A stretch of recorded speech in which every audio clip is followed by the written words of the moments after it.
grocery day today.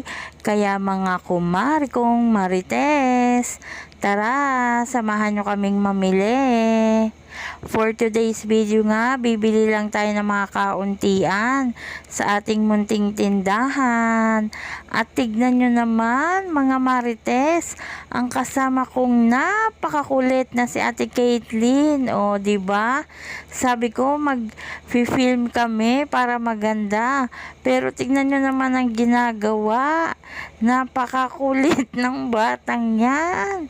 Nag-e-edit ako, natatawa na naman talaga ako.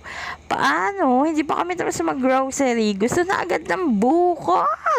Nakakaloka. Kaya ayan, sa free taste ang bagsak namin. O, diba? Nakalibre kami ng Oreo.